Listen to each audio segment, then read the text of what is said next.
Welcome to another inspiring edition of Rustle Podcast, where ideas ignite, voices resonate, and change begins. Today, we have the privilege of hosting Mr. Erik Solheim, a global leader in environmental advocacy, diplomacy, and sustainable development. Throughout his distinguished career, he has been a driving force in shaping international policies for a greener and a more resilient planet. As Norway's Minister of International Development and Environment for the years 2005 to 2012, Mr. Solheim played a crucial role in advancing global climate initiatives, particularly in rainforest conservation and green development. His leadership was instrumental in Norway's billion-dollar partnerships to combat deforestation, benefiting nations like Brazil, Indonesia, and Guyana. His impact extended globally when he became executive director of the United Nations Environment Programme and the UN Under Secretary General. At the head of UNEP, he championed initiatives on plastic pollution, clean energy transitions, and sustainable finance, fostering international collaboration for climate action. Beyond government roles, he has remained an influential voice in sustainability, working with global organizations, businesses, and grassroots movements to drive real world change. Now, at the core of this conversation, of course, we have the Rustle Group, a platform dedicated to empowering young minds, fostering knowledge, and inspiring progressive thought. Founded by Rahul Suri, who is right here with us, an entrepreneur, philanthropist, and advocate for change, Rustle Group serves as a catalyst for impactful discourse. Through its various initiatives, including one of this, the Rustle Podcast, it brings together leaders and change makers to discuss pressing global challenges and innovative solutions. So join us today as we delve into the future of climate leadership, sustainability, and actionable change with one of the most influential environmental leaders of our time. Stay tuned because this is a conversation you won't want to miss. So, sir, I would like to extend the warmest welcome possible from India. Very, very welcome, warm welcome to you. We hope you have a great time here with us, and we hope to get really meaningful insights from you. Thank you so much for having me. I'm also coming off into India. I was there just a few days back, so I'm very, very happy to relate to Indians, but also to speak about climate change and in particular how young people can engage. So, sir, I'll start with the question of course, you have to follow the script to some extent, because I have been an educator for quite a long time. My first question is going to be based on education and how the children could benefit. So, given your extensive experience in the environmental policy, how can educational institutions incorporate environmental sustainability into their curricula to foster a generation that's more conscious of ecological challenges? I think that you need to build upon the curiosity of young people, the excitement and joy of young people learning and studying. Let's be honest, so much of the climate education and climate speeches we listen to, they're so boring. I mean, they bore people to death. How can you engage people if it's boring? But look, understanding nature, understanding the universe, understanding the patterns of weather, understanding the inner working of cyclones, understanding how the rivers work, how the potential melting of the ice in Himalaya, how all this works. It's so interesting, so fascinating, sometimes dangerous, but also please build upon the curiosity of young minds. They want to learn more. And if people are on the path of learning and curious, they are normally very happy.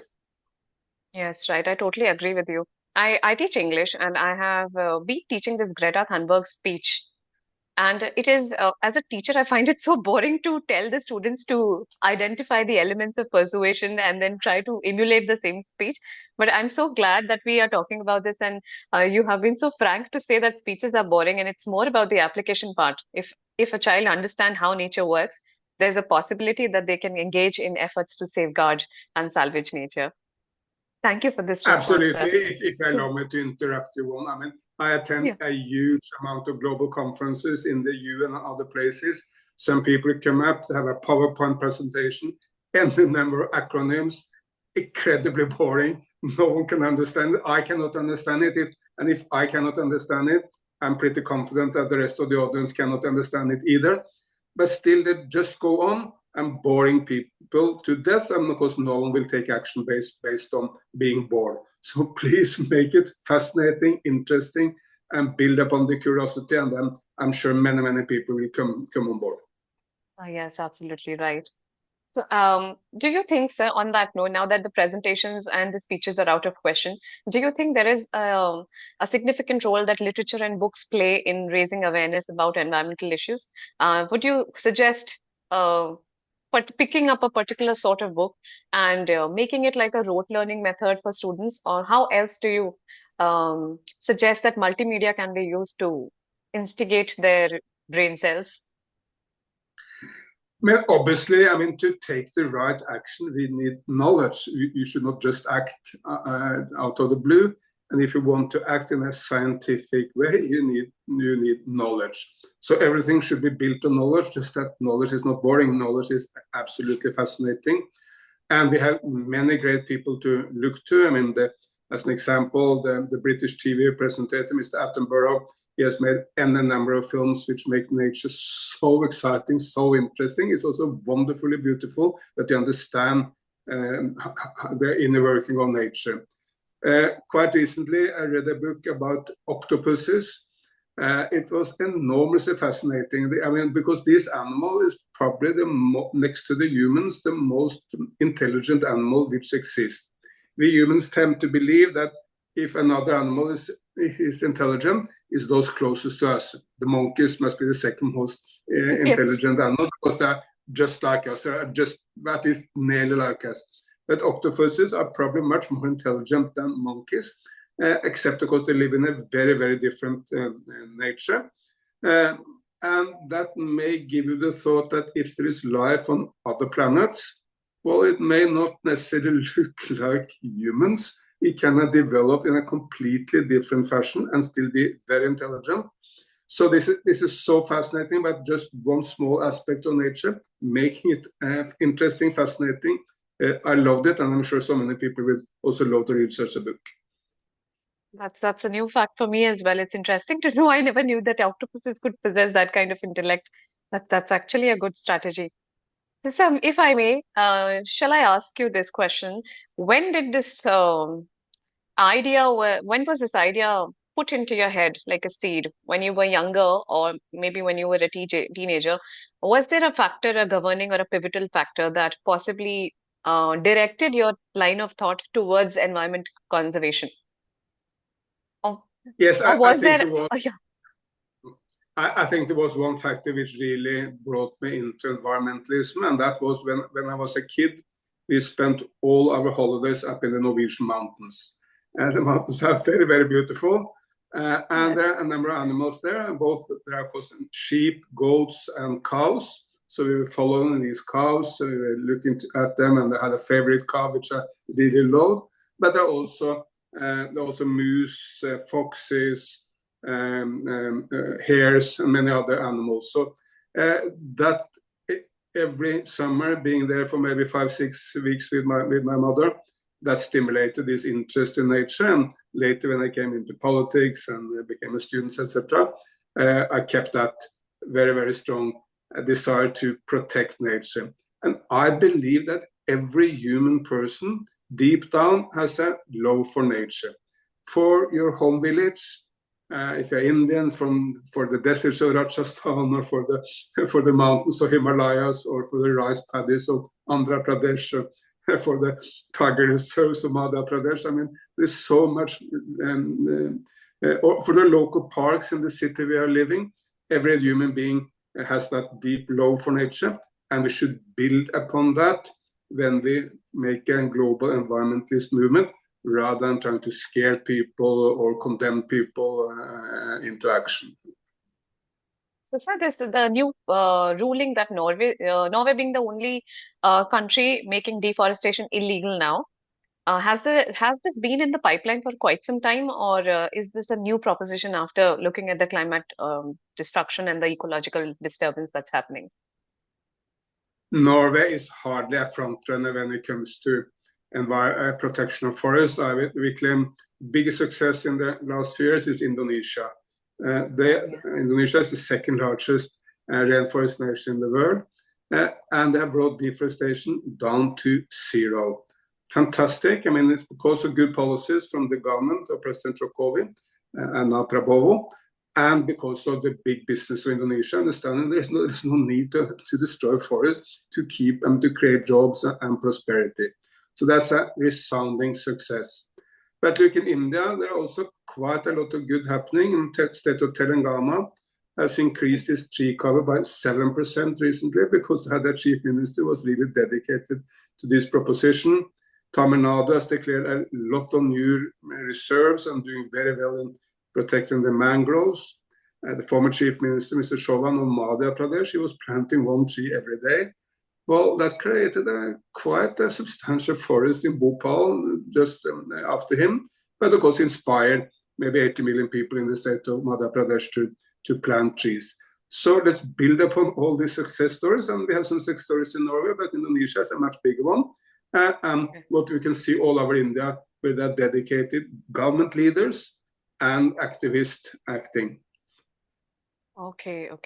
I do remember I have a few ventures that are contributing to the environmental sustainability program. Like I know of Mama Earth because I buy products from them. So every time you buy a product, they plant a tree in a consolidated piece of land that they have. So every customer has a product-based tree there. So it's basically just a very small effort to encourage afforestation.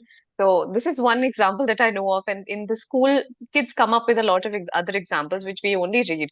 But somewhere deep down now, I feel that we could bring about a change on a larger scale rather than just sitting in our houses and reading about the change makers. No, So I mean, that's absolutely. And of course, one individual is hardly changing the world. Okay, if you are Prime Minister Modi, you may, as an individual, change the world, but most individuals alone cannot change the world.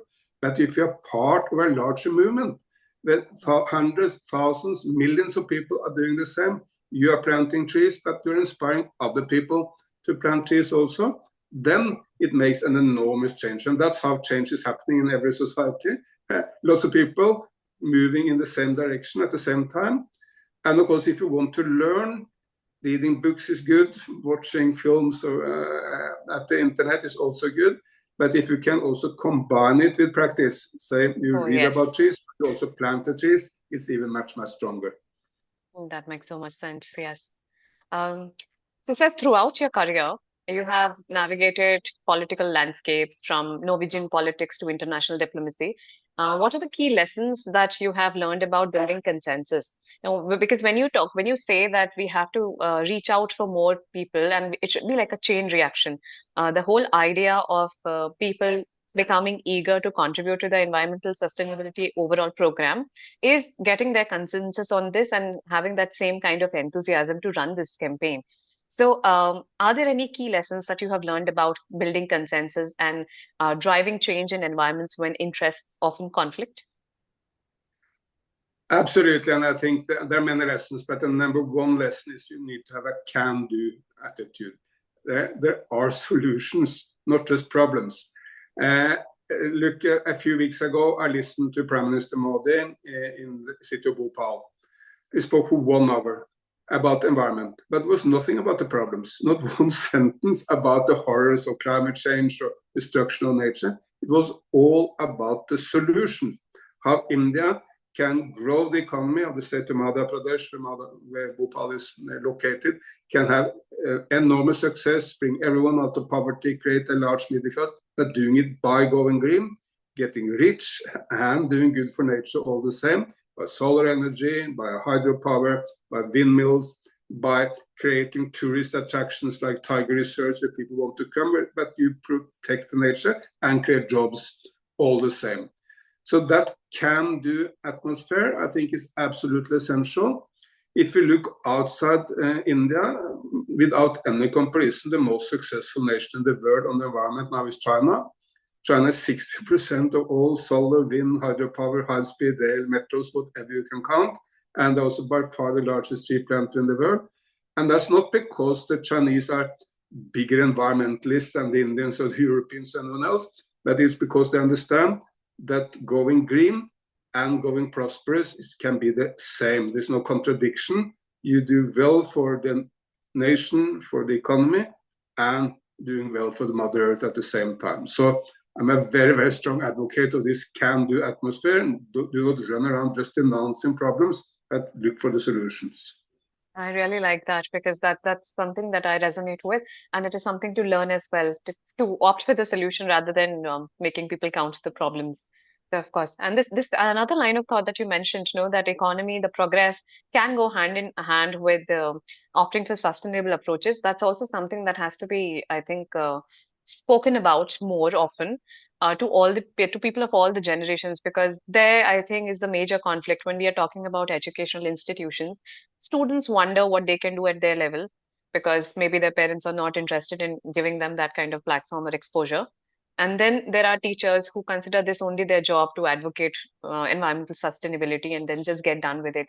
So I think you are right when you say that can-do attitude has to come from everyone, and then only the chain will be formed. So, absolutely, because we are at a new phase in human history. Because in the past, there was no way to prosperity without destruction of nature. And that's why everyone did it. When the Industrial Revolution came out of coal, and no nation could really be prosperous without using coal and oil and gas. But that was the past. Now going solar is much cheaper. If you switch from coal to solar, it's much better for the health, everyone knows, much better for nature, everyone knows, but also much, much better for the wallet. You save money. Let me give you one example. And very recently, I was in Eastern UP, not so far from Varanasi, and the company there called Metafin, which is establishing solar panels for small businesses. And the people are running these businesses. In the past, they paid $500 a month, maybe 15,000 rupees in the past they paid 40,000 rupees for diesel. Now they pay 15,000 rupees for solar. And after 4 years, they will even be owners of the solar panels, and they'll pay basically nothing. So it's a huge saving. And even if you're not interested in the environment, you may even hate all environmentalists in the world. But if you can reduce a budget from 40,000 rupees to 15,000 rupees, everyone will do it. And that's why solar is not taking off everywhere in Eastern UP, but basically everywhere. Yes, we just recently, it's a very personal thing, but very recently, I think 2 weeks back, we got solar panels installed in our house. And every other day, we are running out to check how many units have been manufactured and how is it, like, when will it full-fledgedly start working? So, but it's a good feeling to, in a very small way, like just contribute that drop in the ocean. It might not make that much of a difference, but at least, that conscience is clean and that we have taken the first step ahead. All right, sir. Again, sir, I'm going to ask you another political question. You have dedicated decades to public service and global advocacy. Was there a defining moment or experience that solidified your passion for leadership and diplomacy? I've already asked you what prompted you to go towards this line of work, but something about leadership and diplomacy, was there a moment or a specific pivotal point that made you realize that this was your calling? I think I've been into this basically for my entire life, but let me focus on my experiences in Sri Lanka, where I was the chief negotiator in the peace process there. It was a very bloody war in Sri Lanka, killing maybe 100,000 people, and huge suffering, children, women, soldiers, of both on the government side and from the Tamil Tigers, and we desperately wanted, of course, to find a peaceful settlement. And so many people I knew very well also perished on both sides.